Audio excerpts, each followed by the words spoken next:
Greetings viewers, Eric the Car Guy here, and I am also known as ETCG1 when I post videos to this channel, although I will admit that I do not have the proper attire. I'm wearing my Eric the Car Guy hat, not my ETCG1 hat. I apologize for that. However, if it's your birthday, happy birthday. Please enjoy this digital confection that I found for you. Yummy, right? In today's video, I want to cover a lot of those questions that many of you have had about my extended absence and the return of the Eric the Car Guy channel. Those of you who are watching this likely know that I'm starting to post videos again to the ETCG1 channel, and part of that is me describing what's going on with the Eric the Car Guy channel and how I intend to bring it back. Let's cover that stuff now. First and foremost, let's talk about the shop, since that sort of kind of facilitated my absence. For those of you not familiar, it was about a little more than 2 years ago now. The shop that I was in, the second shop that I was in, the 3,000 square foot one, that one was purchased by somebody else and they wanted to use it for their own stuff. So I was renting, they asked me to leave, I left, and here I am in storage. Now, many of you said, Eric, you should have bought that building, you should buy, you should never rent, and all that kind of thing. And for the most part, I kind of agree with you. In fact, I did look into purchasing that very building. But here are the things and the reasons why I didn't buy it. First of all, he wanted $1.2 million for 3,000 square feet on a piece of land that I could never develop into anything else. That in and of itself is kind of a nah. Next, there was, I don't know if you remember, but there was a creek that ran behind that garage, which puts it in a flood zone. In fact, I believe that area had flooded at one point before I had come into it. I was there for more than 10 years, but I talked to people that had been there much longer than I was, and they said, yeah, the parking lot did flood from that creek flooding one time. Additionally, across the street from that property, I'm also told, used to be a sewage treatment plant. So it is in a flood zone, a brown zone, you can't develop it, and it's only 3,000 square feet, and they want $1.2 million for it. What would you do? I chose to keep renting. Yes, that did land me outside of the shop, but hey, that's that. Now, since then, I did for a while make a concerted effort to find another shop to rent. But again, going to your point of, Eric, you shouldn't rent, you should buy, which that'll be a video in and of itself. That said, I did look around and there were some things available, but they didn't quite fit they were a little big, or there was some issue with them. It was a Goldilocks thing. I couldn't find the thing that was just right for me. And as time went on, my income went down from YouTube, so that left me in a place where I couldn't necessarily afford to get a place or buy a place like I had hoped to. One of the main reasons that I stayed in the area where I was is because I was in a school district that I believe was very advantageous for my kids, and I wanted to keep them in that school for as long as they were in school, where they're both graduated now and they're both in college. So I'm no longer tethered by a school district to the town where I live, so I can move pretty much wherever I want.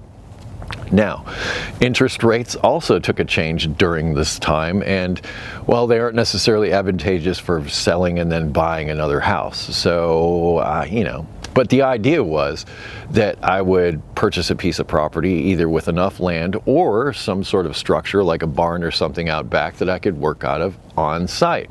I thought that that would be really cool if my commute to work was just me walking outside the door into some garage or what have you, doing my work out there, then leaving said garage and coming back into my house at the end of the day to edit some video. That would be fantastic. All that stuff, like I said, income dwindled, and it got to a point where I just kind of stopped looking. I just figured I'd wait for whatever opportunities came along to come along, and then I'd take things from there. Which brings me to my next point. If you watch one of the previous videos where I talked about ETCG1 coming back, one of the things I mentioned is I completely burned out on video production, and that's one of the reasons why I haven't really produced a whole lot of videos during that time between when I lost the shop and now. I believe there's still plenty left in me to impart to you as far as automotive knowledge, many more videos to make, many more topics to explore, all of those things. But I realized that doing this all by myself is not the way forward. So I've been looking for a production crew, a production staff. The truth is, I have looked for people to help me with production and post-production for Eric the Car Guy for years. And if you're going to say cameraman Brian, that's an excellent answer, because he was extremely helpful at gathering footage. Being a cameraman, he was an excellent cameraman. He's also a great friend of mine. he was good at that, but in a way that kind of made more work for me, since I had to go through, well, okay, so if I shot the video, I would know exactly what went into the camera, and it's a lot easier to edit. I'm like, oh, I know that take's not worth watching, so I'm gonna throw that one away. But if Brian's doing the shooting, then I have to watch the whole take to see what went into the camera, because I didn't see what Brian saw, I was just working at the time. So in a way, it kind of made more work for me. What I need going forward, or what I hope to get going forward, is a production crew. And what I mean when I say a production crew, it could be one person that shoots video and edits the video, but the main thing is the editing part. I have shot some video that I haven't gotten around to editing yet, but again, the editing is really the heavy lifting when it comes to video production in many ways, because it's very time consuming, and those of you that have done it, I believe you know exactly what I'm talking about. But here I am looking for a space, and I'm also looking for people to, well, be a production crew. And to that end, there are some videos out there right now. I partnered up with TRQ Auto Parts. I'm not sure if you're familiar with them, but if not, I'm going to link those videos down in the description. But I went out there for 2 years during my absence, and they have a full production crew. That's all they do. They produce how-to auto repair videos, how to replace parts, that kind of thing. And I worked with them and their production people, their camera people, their editors and all that kind of thing, and produced some, what I feel, really great videos. In fact, it's the best work I've done in the past couple of years, because it's really mostly the only work I've done in the past couple of years. But it illustrates my abilities with a production crew. If I can just show up as talent, I can write, I can produce, I can be talent, and then I can have somebody else think about the production side of things. To me, that is the way forward. That is the way I would like to move forward. Now, to that end, I have been talking to TRQ as one of those people. I've been talking to them a little bit about the future of Eric the Car Guy and where that could land. There are also several other opportunities out there that could possibly land me in a new shop space with a production crew.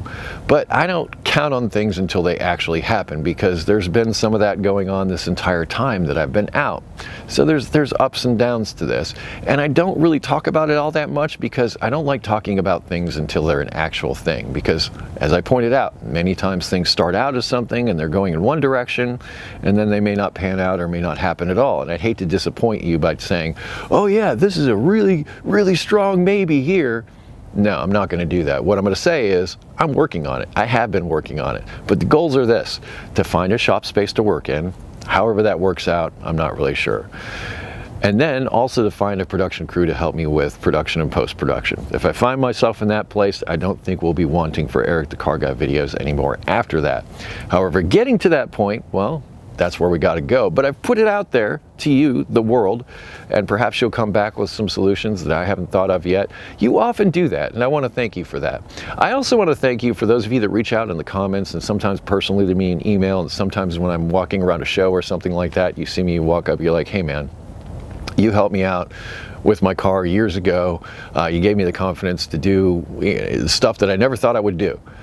That was my stated goal from the beginning with Eric the Car Guy, and every time I hear that, it means something to me. So thank you for that. Thank you for following. Thank you for being a part of all this, and thank you for those of you that have been around for the past couple of years waiting to figure out what the heck I'm going to do. Thank you for your patience. If you have automotive questions, down in the description there'll be a link to EricTheCarGuy.com. Also, links to other stuff. So check the description just for the heck of it. Thank you so much for watching today. Be safe, have fun, stay dirty. I will see you next time. Yes, I will.